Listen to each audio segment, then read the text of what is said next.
الحمد للہ وحدہ والصلاة والسلام علی من لا نبی بعدہ اما بعد فبسم اللہ الرحمن الرحیم۔ حاضرین کرام، اولیاء کرام کے حالات زندگی اور سوانح عمری بیان کرنے کا سلسلہ 2-4 ماہ سے جاری ہے۔ اس سے قبل میں آپ کو کافی سارے بزرگان دین کے حالات اور واقعات اور کرامات سنا چکا ہوں، جن میں چیدہ نام غالب حضرت امام جعفر صادق رضی اللہ تعالیٰ عنہ کا تھا، حضرت ابراہیم ابن ادہم رحمۃ اللہ تعالیٰ علیہ تھے، حضرت ذوالنون مصری تھے، ابو حازم مکی تھے، رابعہ بصریہ تھیں، اور اس کے علاوہ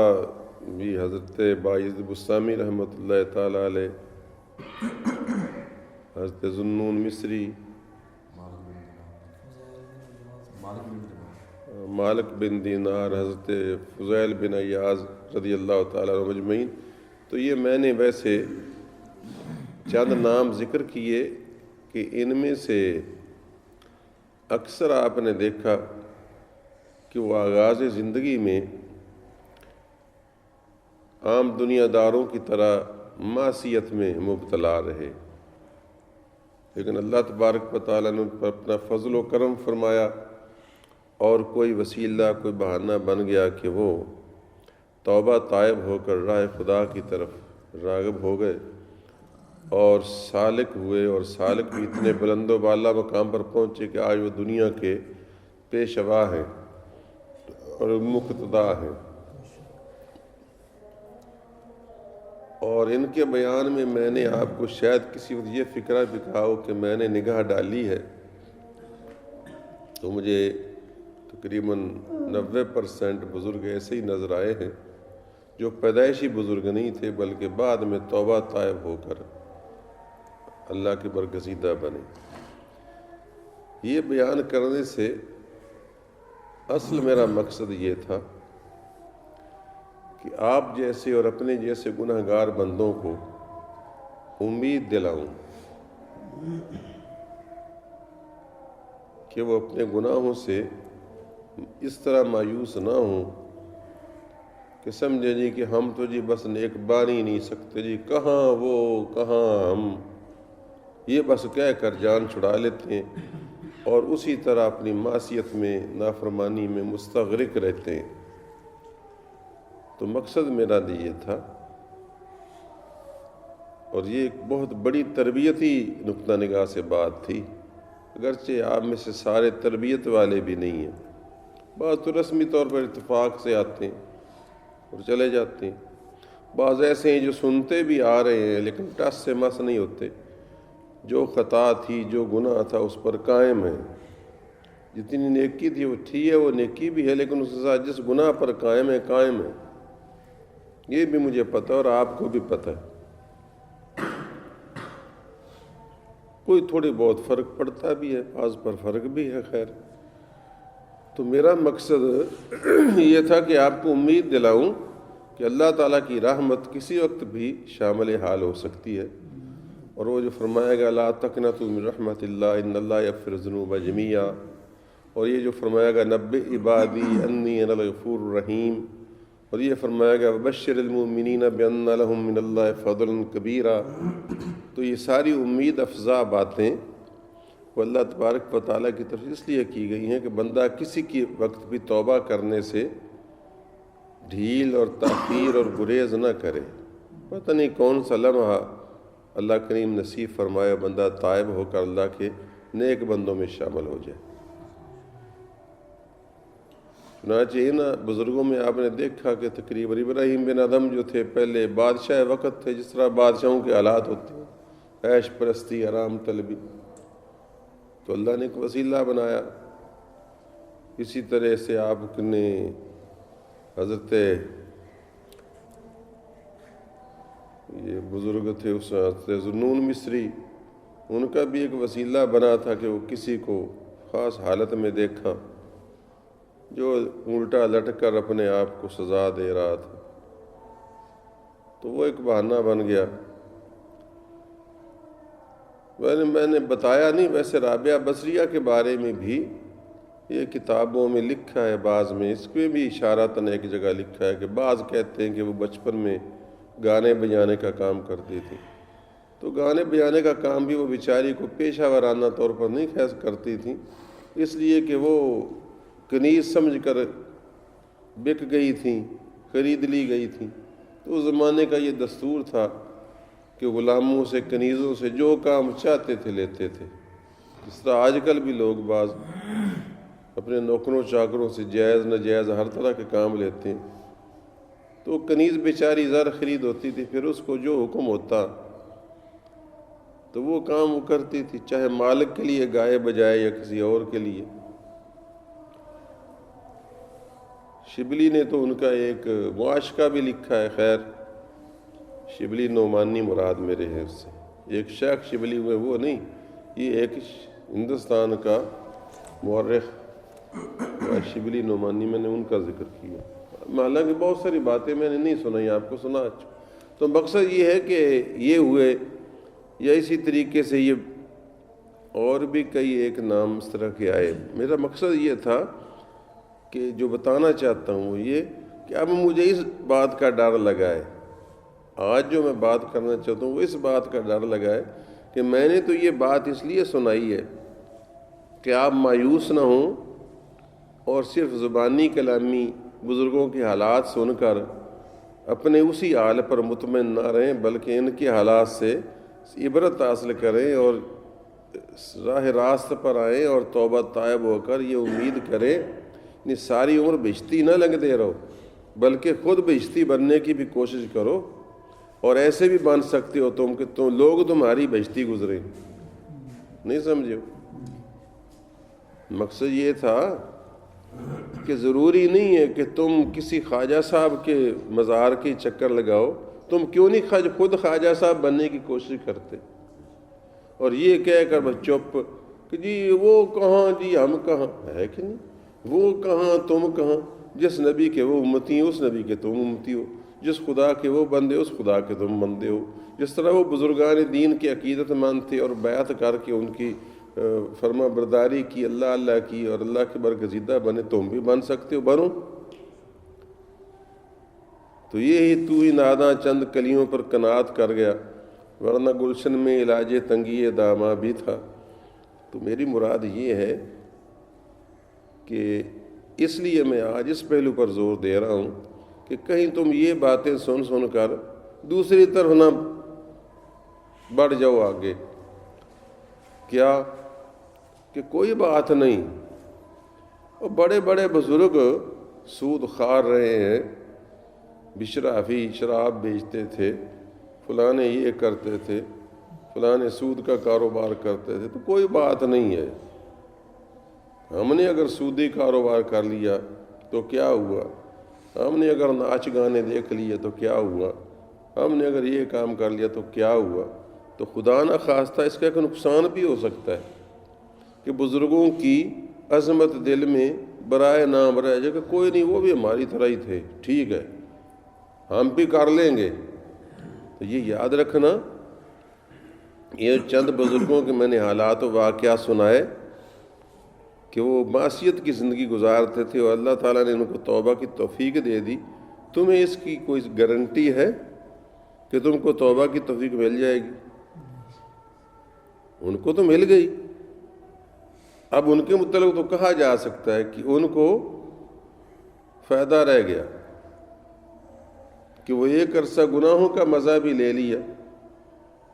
اور پھر اللہ نے توبہ کی توفیق دے دی، اور اب وہ نیکوں کے پیشوا بھی بن گئے۔ تو یہ تو نصیب کی بات ہے نا۔ لہٰذا بندہ یہ سمجھ کر کہ کوئی بات نہیں، بزرگ بھی اسی طرح ہوتے ہی ہے نا، تو لہٰذا ہم منتظر رہیں کہ ہم بھی کبھی ہو جائیں گے، تو یہ نہیں ہے، یہ بڑی خوفناک صورتحال ہے۔ اس وجہ سے کہ تمہیں اپنی کا اور مجھے اپنی تقدیر کا پتہ نہیں ہے کہ ہمیں اللہ توبہ کی توفیق دے گا یا نہ دے گا، ہمارے کوئی بہانہ لکھا ہے کہ نہیں لکھا ہے، اور ہم اس وجہ سے ڈھیلے ہو جائیں کہ کوئی نہیں کسی دن شاید ہم بھی ٹھیک ہو ہی جائیں گے۔ نہیں، بلکہ ہمیں آج اور ابھی ہی توبہ کرنی چاہیے اور اس پر بھروسہ نہیں کرنا چاہیے کہ ہمیں موقع ملے گا اور مہلت ملے گی۔ ہو سکتا ہے اللہ آپ کا نصیب کرے، آپ کو موقع مل جائے، ہو سکتا ہے نہ ہی نصیب ہو، تو آپ کیوں دیر کریں اور یہ بزرگوں کی زندگی کو سامنے رکھ کر سمجھے کہ کوئی بات نہیں ہے، یہ معمولی بات ہے۔ تو آج میں نے جی چاہا کہ میں اس کی طرف توجہ دلا دوں، کیونکہ میں تو آپ کی تربیت اس نقطہ نگاہ سے کر رہا ہوں جس طرح بزرگ سالکین کی تربیت کرتے ہیں۔ سالکین سے مراد وہ جو راہ خدا پر ان کے مرید چلنے والے ہوتے ہیں نا، جو گھر بار چھوڑ کر خانقاہوں میں آ بیٹھتے ہیں اور چلا کشیاں کرتے ہیں اور اپنے بزرگوں کی ہر وقت ایک ایک بات کو توجہ سے سنتے ہیں اور دل میں رکھتے ہیں، جس طرح نظام الدین محبوب الہی، بدر الدین اسحاق، شیخ جمال ہنسوی اور اس طرح کے بزرگ جو بابا صاحب کی خدمت میں رہے، آئے گئے اور اپنی زندگیاں سنوار گئے، شیخ علاء الدین صابر، تو یہ ان لوگوں کی باتیں ہیں اور ان لوگوں کی سکھائی ہوئی ہیں۔ ٹھیک ہے، میرے پاس فرضی ہیں، کتابی ہیں، ان کے پاس عملی تھیں، میں ان جیسا تو نہیں ہوں، لیکن مقصد مدعا یہی ہے کہ آپ کو اس طریقے سے رہنمائی کروں، ماننا کہ میں بھی ویسا نہیں، آپ بھی ویسے نہیں، لیکن تمنا تو ہے نا۔ یہ بھی کیا کم ہے کہ ہم اس کی تمنا میں جئیں، لطف منزل نہ سہی، حسرت منزل ہی سہی۔ تو اس لیے پلیز دیر نہ کریں، جو اللہ سے توفیق ہوتی ہے بن پڑتی ہے، تو آج ہی اور ابھی ہی سچے دل سے توبہ کریں اور یاد رکھ کریں کہ کون سا گناہ ہے جو نمایاں طور پر آپ میں ہے۔ آپ اتنے بھولے بھالے بھی نہیں، آپ سنت رسول بھی جانتے ہیں، فرائض خدا بھی جانتے ہیں، آپ کو معصیت کا پتہ ہے، نافرمانیاں کیا ہیں۔ تو یہ نہیں کہ صبح بغلوں میں ہاتھ ڈال لیا اور آدھا گھنٹہ مارا، میرا سر کھپا لیا اور اس کے بعد چپ کر کے پھر وہیں کے وہیں برنالا۔ تو آج میرا موضوع سخن جو ہے حضرت عبداللہ ابن مبارک ہیں رضی اللہ تعالیٰ۔ ویسے تو حضرت باعث بستامی کی اور باتیں بھی کافی ہیں،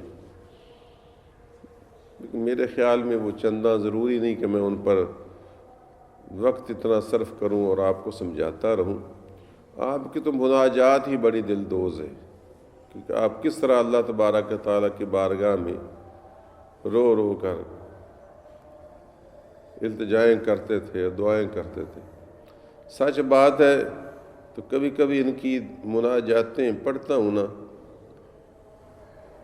تو اپنے آپ پر افسوس ہوتا ہے کہ حافظ منظور، ہمیں تو اللہ سے مانگنا بھی نہیں آیا، ہمیں تو اللہ تعالیٰ سے مانگنے کا طریقہ بھی نہیں آیا۔ یہ مجھے وہاں بھی کبھی کبھی احساس ہوتا تھا، کعبہ شریف کے پردوں کو تھام کر دائیں بائیں جب میں اپنے ارد گرد بندوں کو روتے ہوئے دیکھتا اور سنتا تھا، تو اس وقت بھی مجھے احساس ہوتا تھا کہ حافظ منظور، ہمیں تو اللہ کی بارگاہ میں رونا بھی نہیں آتا،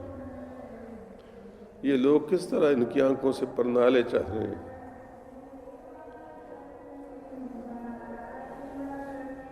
اور یہ کس طرح ان کی مناجات دل دوز ہوتی چلی جاتی ہے۔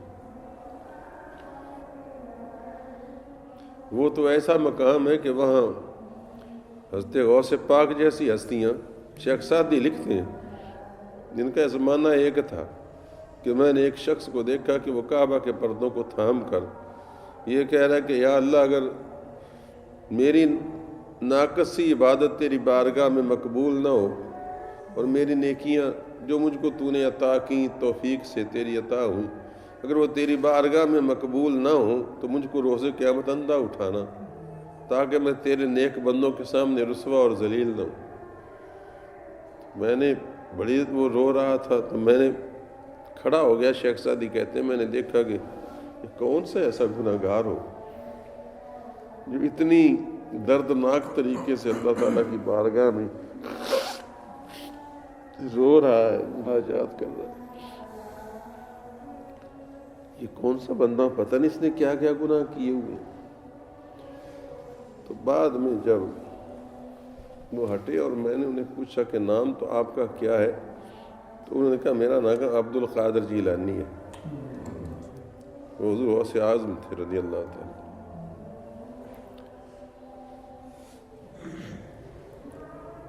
تو حضرت باجد بستامی کی مناجات بڑی عجیب مناجات ہے، درد مندانہ.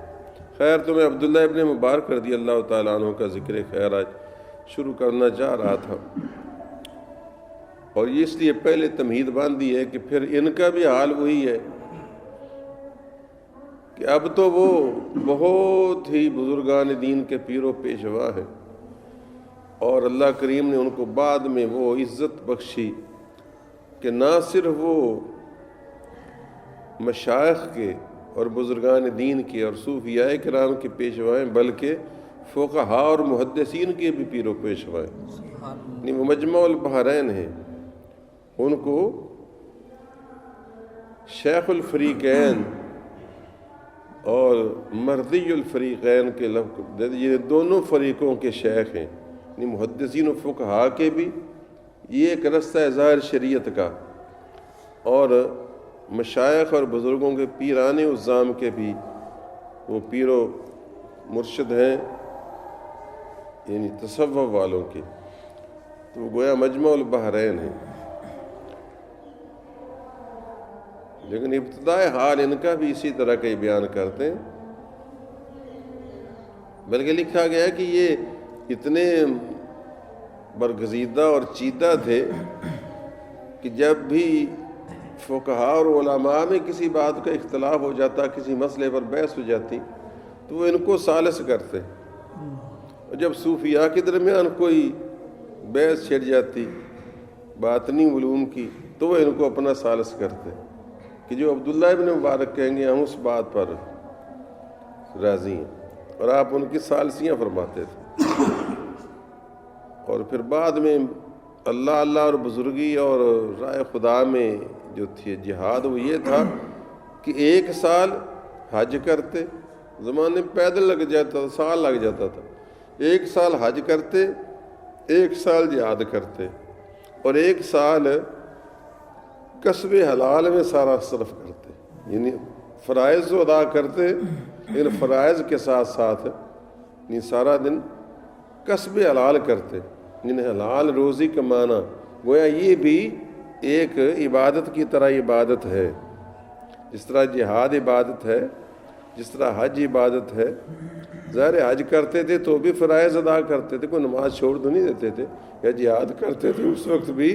فرائض ادا کرتے ہی تھے، سنتیں ادا کرتے تھے. اس طرح جب تجارت کرتے تھے جس سال تو بھی سارا کچھ کرتے تھے، مگر اسپیشلی کسب حلال پر 1 سال صرف کرتے تاکہ میں اس راہ کا راہی بھی بنوں. کیونکہ رسول اللہ صلی اللہ علیہ وسلم کی سنت بھی ہے کہ بال بچوں کے لیے حلال کمانا تکلیف اٹھا کر، اور پھر اس کا بھی ایک حصہ تو اپنے بال بچوں پر خرچ کرتے، اور زیادہ حصہ جو تھا وہ فقراء اور مساکین میں تقسیم کرتے. یہ نہیں ہے ہماری طرح کہ جو مسجد میں بیٹھ گیا اب دوسروں کے پلے سے اس نے کھانا ہے. جو پیر صاحب ہو گئے تو انہوں نے ہاڑی سامنی لگانی ہے. یہ بھی ایک بڑا عذاب جس میں ہم مبتلا ہیں. یہ تو سوال ہی نہیں نا پیدا ہوتا کہ کوئی علامہ صاحب تجارت بھی کرتے ہوں، یا کوئی مولانا صاحب پیر صاحب نے ہٹی بھی ڈالی ہوئی ہے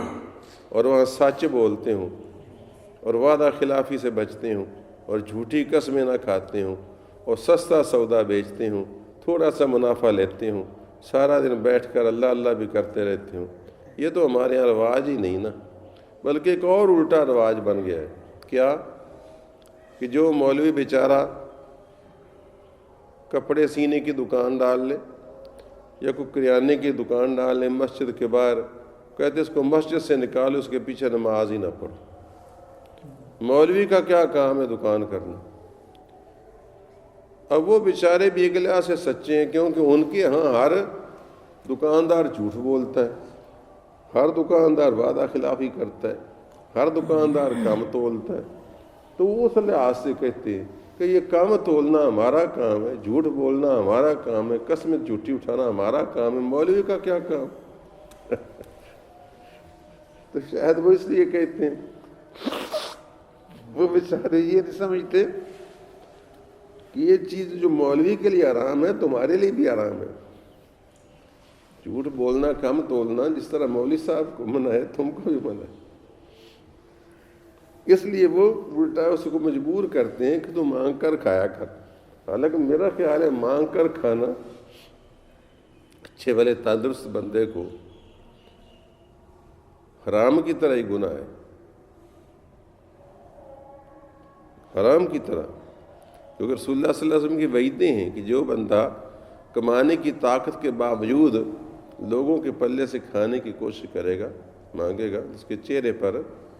نور نہیں ہوگا بلکہ چہرے پر گوشت نہیں ہوگا۔ اب اللہ معاف کرے، روزے قیامت جو بندہ ہم میں سے کوئی قبر سے یوں اٹھے جس طرح وہ ہم نے کوئی ڈھانچہ نہیں دیکھا کبھی ڈاکٹر کے یہاں لٹکا ہوا، کیوں نہیں،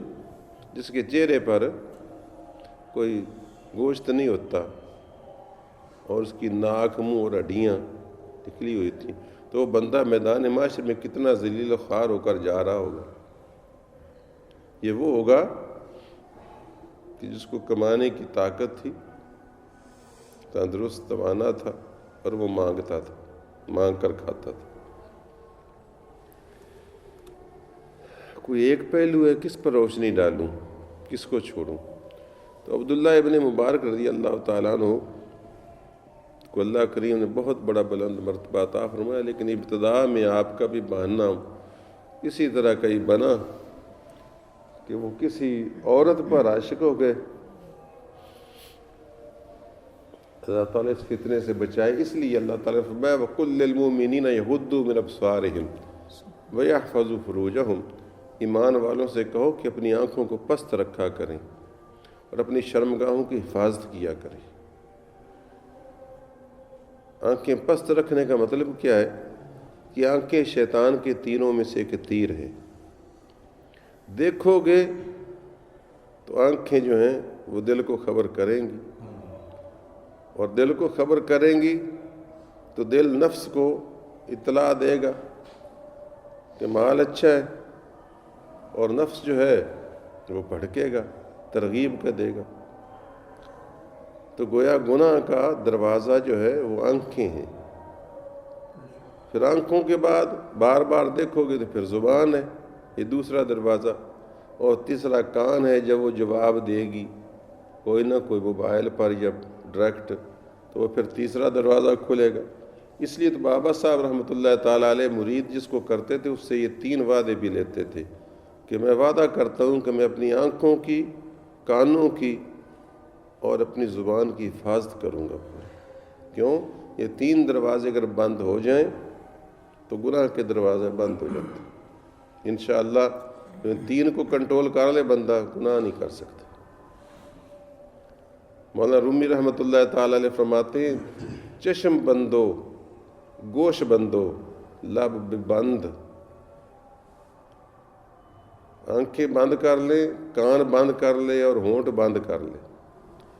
چشم بندو، گوش بندو، لب بے بند، گر نہ بینی نور حق برمن بخند۔ پھر اگر تجھے اللہ کا نور نظر نہ آئے تو میرا مذاق اڑا دینا کہ جا پر آئے نہیں مارتا پھرنا اٹھے اٹھ، تو معلوم ہوا کہ یہ 3 گناہ کے دروازے ہیں۔ تو اس لیے آنکھوں کی حفاظت کرنا بڑا ضروری ہے، انسانوں سے نہیں ہوتی۔ عبداللہ ابن مبارک سے بھی آغاز جوانی میں دھیان بٹا، نگاہ بٹی، پریشان ہوئی، گرفتار ہوئے اس کی محبت میں۔ اب جس طرح معمول ہوتا ہے اس لیے نہ سنو کہ اچھا ہم بھی کوئی ایسا کاروبار کر کے پھر توبہ کریں گے، کیا پتہ توبہ نصیب ہو نہ ہو۔ بہرحال تو وہ اس نے کہا کہ ادھر پائینے باغ میں آ جانا۔ پائینے باغ ہوتا ہے جو کسی چوبارے اور مکان کے دائیں بائیں سائڈ پر کھلتا ہو نا، عام رستے سے ہٹ کر پیچھے کی طرف سے کوئی پائین باغ میں آ جانا، اور میں رات کو کھڑکی کھولوں گی، تم نیچے ادھر ہوگے تو ہم باتیں کرتے رہیں گے۔ اس کا کمرہ علیحدہ ہوگا یا کوئی ایسی صورت تھی اوپر چوبارے میں۔ جا کر کھڑے ہو گئے، جس طرح کہ ایسے من چلے لوگ نوجوان کھڑے ہوتے ہیں، جا کر کھڑے ہو گئے چھپ چھپا کر اس باغ میں، باغیچے میں داخل ہو کر کہیں درختوں کے اوٹ میں آڑ میں کھڑے ہو گئے اور منتظر ہو گئے۔ الانتظار اشد من الموت، انتظار تو موت سے اشد ہے، مگر عاشق کو انتظار کا بھی نہیں پتہ چلتا۔ وہ ایسا اندھا اور ایسا پاگل دیوانہ ہو جاتا ہے کہ اس کو انتظار کا بھی نہیں پتہ چلتا۔ انتظار کا احساس بھی ہوش والے کو ہوتا ہے، جب بندہ ہو ہی دیوانہ بے ہوش تو پھر اس کو انتظار کا بھی نہیں پتہ چلتا۔ اب کھڑے ہیں کہ منتظر ہیں، کھڑے ہی رہیں گے، کھڑے رہنے سے کام ہوگا، کبھی تو کھلے گی قسمت اور دیدار عام ہوگا۔ تو اس انتظار میں وہ کھڑے رہے، اب کھلتا ہے، اب کھلتا ہے۔ وعدے کا دن جب آتا ہے، کس شوق میں وہ کٹ جاتا ہے،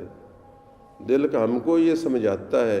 اب آتے ہیں، اب آتے ہیں۔ تو بس اس حال میں کھڑے رہے۔ عشاء بھی گزر گئی، تھا تو مغرب کے بعد کا وعدہ، لیکن مغرب کیا وہ عشاء بھی گزر گئی۔ اب ان کو کیا پتہ عشاء گزر رہی کہ کیا گزر رہا ہے، وہ تو اپنی دھن میں مست کھڑے، حتیٰ کہ ساری رات گزر گئی۔ اس کو نہیں ملا ہوگا موقع، کوئی اور کم ظالم سو گیا اس کمرے میں، یا کوئی چانس نہ ملا، اسی طرح کھڑے رہے وہ، حتیٰ کہ فجر کا وقت ہو گیا۔ ادھر سے حافظ محمد احمد نے اذان شروع کر دی، یا مدنی والے شروع ہو گئے، وہ پہلے شروع ہوتے ہیں، تو اللہ اکبر شروع ہو گئی۔ تو عبداللہ ابن مبارک کہنے لگے اذان ہو رہی ہے، خیر کو نہیں، ابھی عشاء کی اذان ہے، ہاں جی، ابھی عشاء کی اذان لگتی ہے، ابھی ساری رات باقی ہے، کھولے گی دروازہ ضرور انشاءاللہ۔ تو اب وہ تو تھی فجر کی اذان، وہ سمجھ رہے تھے عشاء کی اذان۔ تھوڑی دیر بعد ادھر سے صبح شفق نمودار ہونے لگی۔ اب دیکھا تو گھبرائے، کیوں تیرا بھلا ہو، یہ تو ساری رات گزر گئی۔ سر پر ہاتھ اس طرح پھیرا تو سر کے اوپر برف جمی ہوئی تھی۔ وہ ساری رات کورا پڑتا رہا نا، 10-12 گھنٹے کی رات، کس کو ٹھنڈ کی رات تھی، کورا تو ٹھنڈ ہی پہنتا، تو سر کے اوپر برف جمی ہوئی تھی، ہاتھ مارا تھا۔ خیر مایوس سے پریشان ہو کر چل پڑے کہ اب پکڑے جانے کا اندیشہ تھا، چٹے دیں تو نہیں کھلو سکتا بندہ، ویسے بھی اب کیا آس دن کو کس نے ادھر کھولنا ہے دروازہ، چل پڑے۔ تو جب ہاتھ سر پر پھیرا اور برف تھی تو اس وقت وہ لمحہ اللہ تعالیٰ کی طرف سے کرم کا لمحہ تھا۔ وہ نصیب ہو جائے کسی کو تو پھر تو بڑی بات ہے، لیکن کیا پتہ نصیب ہو یا نہ ہو۔ شاعر کو دھیانوی ایک دنیا دار سا شاعر ایک اچھا شعر کہہ گیا، کہتا ہے عمر بھر رینگتے رہنے سے کہیں بہتر ہے، عمر بھر رینگتے رہنے سے کہیں بہتر ہے ایک لمحہ جو تیری روح میں وسعت بھر دے۔ تو ایک لمحہ جو روح کو وسعت عطا فرما دے، پرواز عطا فرما دے، تو وہ ساری عمر کی، یہ ہم رینگ رہے ہیں نا ساری عمر، یہ رینگتے رہنے کی بات ہے کہ ساری عمر کولو کے بیل کی طرح اور خراس کے گدھے کی طرح گھوم گھوم کر وہ جو جوانی میں حقہ پیتا تھا، وہ بابا اب بھی حقہ پیتا ہے، وہ جو داڑھی مڈاتا تھا بچپن میں، اب بوڑھا ہو کر جب سوکھے جوتے کی طرح منہ ہو گیا ہے، اب بھی وہ داڑھی چھلواتا ہے، اور وہ جو نوجوان تھا کو داؤ پیچ لگا لیتا تھا کہیں نہ کہیں کسی عورت پر، وہ بابا جی اب بھی اپنے آن کی کوئی نہ کوئی ڈھونڈتے پھرتے ہیں، ہاں جی، عمر اسی عمر اپنی جو کٹی عشق کے بتا میں مومن آخری وقت میں کیا خاک مسلمان ہوں گے۔ تو کئی لوگ اس طرح ساری زندگی بیکار ضائع کر دیتے، اور سچ یہ ہے کہ ہم میں سے اکثر یہی، خدا کے لیے سوچو، جو عادتیں ہوتی ہیں وہ جاتی نہیں ہیں، تو اگر بری عادت ہے تو اس کو ابھی چھوڑو، بچپن میں چھوڑ دو، کوشش کر کے چھوڑ دو، تو جب عادت پڑ جاتی ہے تو وہ عادت ساری عمر جاتی ہے۔ وہ عادت بندے کی رچ بس جاتی ہے، اس سے بچنا بڑا مشکل ہے۔ حتیٰ کہ سرکار دو عالم فرماتے ہیں اذا سمعتم الرجل زال عن خلقه فلا تصدقوه واذا سمعتم بجبل زال عن مکانه فصدقوه، اگر تم سنو کہ پہاڑ نے اپنی جگہ چھوڑ دی، کوئی بندہ پکا سچا بندہ بتائے کہ پہاڑ اپنی جگہ چھوڑ کر ہمالیہ دوسری جگہ چلا گیا ہے، تو فرمایا فصدقوه، تصدیق کر لو، ہو سکتا ہے سچ ہو۔ قاری صاحب بیان کر رہے ہیں، سچے بندہ بیان کر رہے ہیں۔ وَإِذَا سَمِعْتُمُ الرَّجُلَ، اور جب تم کسی شخص کے بارے میں سوچو کہ زَالَ عَنْ خُلْقِهِ، کہ اپنی عادت چھوڑ گیا ہے، فَلَا تُصَدِّقُوهُ، تو اس کی تصدیق نہ کرو کہ وہ قریب اسی طرح لوٹ جائے گا۔ اللہ معاف کرے۔ تو یہ عادتیں پڑ جانا جو ہوتا ہے نا، اللہ تعالیٰ معاف کرے۔ اب میں اس کی تشریح میں کیا سناؤں، آپ اپنے بارے میں غور کر لیں تو آپ کو کوئی نہ کوئی اپنی عادت ایسی نظر آ جائے گی جو چل رہی ہے بچپن سے، اب بھی چل رہی ہے اور پتہ نہیں کب تک چلتی رہے۔ تو انتہائی یہ نازک دنیا مقام ہے۔ خیر جی، تو حضرت کو وہ لمحہ میسر آ گیا، جب سر پر ہاتھ پھیرا تو اچانک ضمیر بیدار ہوا، اندر سے نفس لوامہ نے آواز دی کہ وہ مبارک کے بدبخت بیٹے، اور تو وہی ہے نا کہ اگر امام تھوڑا سا قرات لمبی کر دے تو تیری جان پر بن جاتی ہے کہ مکان ہی نہیں پیا، میں تھا کہ اس مولوی مگر پڑھنی ہی نہیں، میں تو ادھر غوثیہ جو پڑھ لے لوڑا خدا دا بلا سرین دا انسان لفی خسر پڑھ کے نماز مکمل کر دیں دے۔ میں نے ایک مرتبہ کورٹس میں جماعت کرائی، یہ ڈسٹرکٹ کورٹ ساہیوال میں، وہاں میرے ایک دوست تھے حافظ محمد حسین ان کا نام تھا، امام مسجد تھے، تو انہوں نے پتہ نہیں کیا معاملہ تھے اس وقت، ابھی میں یہ نہیں کرتا تھا منڈی میں خطابت وغیرہ، مجھے ان دنوں وہ آرڈرز ملے ہوئے تھے، میں ٹیچر لگا تھا 1962 میں، 64 میں نے فارغ ہوا ہوں، تو یہ 63 کے کہیں لگ بھگ کا واقعہ ہے، 1963 کا۔ تو وہاں انہوں نے مجھے کہہ دیا کہ آج آپ تقریر بھی کریں، وہ ٹیچر تھے، وہ اتنے شاندار مقرر وہ بھی نہیں تھے، ٹیچر تھے، اور وہاں منڈی کے وہ مسجد کے خطیب تھے، جو کورٹس میں مسجد ہے نا ساہیوال میں، وہاں بڑے بڑے لوگ رہے، وہاں مولانا غلام رسول بھی رہے، وہ مولوی غلام رسول جندے کے والا جن کا میں نے نام بتایا تھا نا، منڈی کے آغاز میں ایک جگہ میں نے ذکر کیا تھا کہ جب ایک تو غلام رسول قصور والے تھے نا، وہ نہیں، یہ تو بعد میں آئے۔ میں جب بچہ تھا تو غلہ منڈی مسجد میں، جب غلہ منڈی مسجد کے اندر کیکر کا درخت تھا اور اینٹیں ویسے جوڑی ہوئی تھیں بغیر گارے کے ارد گرد، اور اوپر چھپر تھا، تو اس وقت یہاں مولوی غلام رسول وٹو جندے کے تھے، بابا جی بڑے بوڑھے خوبصورت تھے اور اچھی آواز تھی ان کی، تو وہ جمعہ پڑھایا کرتے تھے۔ تو پھر بعد میں اس کوٹ سی مسجد میں چلے گئے تھے۔ ان کے بعد پھر محمد حسین تھے، وہ بھی میرے والد صاحب کے دوست تھے۔ میرے والد صاحب منڈکمری رہے ہیں، میری ماں بھی منڈکمری رہی ہے، میں پیدا منڈکمری میں ہوا ہوں۔ تو وہ انہوں نے مجھے کہا کہ آپ جماعت کرائیں، جمعہ پڑھائیں، تو میں نے جمعے پر مختصر تقریر کی اور میں نے جماعت کرائی۔ تو جماعت میں نے تھوڑی سی مختصر کرائی، وہ حافظ صاحب ذرا سورہ جمعہ پوری پڑھ دیتے تھے، تو میں نے مختصر کرائی۔ تو بعد میں مجھے اچھی طرح یاد ہے، آپ نے نام سنا ہوگا، چودھری نور الہی میاں محمد حسین کا استاد تھا، وکیل، اور وہ میرا دوست تھا، پتہ نہیں فوت ہو گیا ہوگا یقیناً۔ تو انہوں نے مجھ کو بعد میں نا بڑی تعریف کی۔ میں نے کہا کہ یہ شاید میری تقریر اچھی لگی ان کو، لیکن انہوں نے کہا کہ حافظ صاحب مجھے ملتا جلتا تھا، میرا ایک تو کیس بھی انہوں نے لڑے تھے، سادہ سے کیس تھے۔ تو انہوں نے کہا حافظ صاحب میں آج آپ پر بڑا خوش ہوا۔ میں نے کہا خیر ہے، کیا بات ہے، تقریر اچھی؟ کہنے کہ نہیں، وہ تقریر تو خیر ہے ہی، اچھی ہے، خیر اتنی اچھی ہے تقریر، لیکن میں خوش ہوں کہ اس مولوی نے ہمارے ناک میں دم کیا ہوا ہے۔ میں نے کہا کیا کیا؟ کہنے بڑی لمبی کی جماعت کراتا ہے۔ تو آپ نے 2 منٹ لگائے۔ دیکھو بھئی ہم مصروف آدمی ہیں، ہمیں مسجد میں اڑا کر بیٹھ دینا، یہ کوئی بندے کو انصاف ہے، انسانیت ہے؟ خیر میں نے اس وقت میں بچہ سا تھا، میں نے کوئی اتنی ضرورت نہیں کی، وہ ایک بزرگ سیاستدان وکیل تھا، میں نے اس پر کچھ نہیں کہا، لیکن مجھے وہ اچھی طرح اس کا فکرہ یاد ہے کہ وہ بیچارہ تانگ تھا چودھری نور اللہ کہ یہ جماعت لمبی کرواتا ہے، اور لمبی بیچاری کیا کروانی تھی، میں نے خود پہ ایک دو مرتبہ وہاں پڑھی تھی، وہ سورہ جمعہ اکثر جمعہ میں پڑھتے تھے۔ سورہ جمعہ آپ جانتے ہیں کہ 2 رکوع ہیں چھوٹے چھوٹے، ایک ذرا جاندار، دوسرا تو بالکل ہی چھوٹا سا رکوع ہے، تو اس پر ہی ناراض تھا۔ تو عبداللہ ابن مبارک نے اپنے آپ کو، مبارک کے بیٹے بد نصیب، امام تھوڑی سی قرات لمبی کر دے تیری چیخیں نکلنے لگتی ہیں، اور ظالم اس نفس امارہ کی خاطر، ایک عورت کی خاطر تو ساری رات کھڑا رہا، اور صبح تو کہتا ہے کہ یہ فجر کی اذان نہیں، یہ عشاء کی اذان بھی ہو رہی ہے، تو شرم نہیں آتی تجھے؟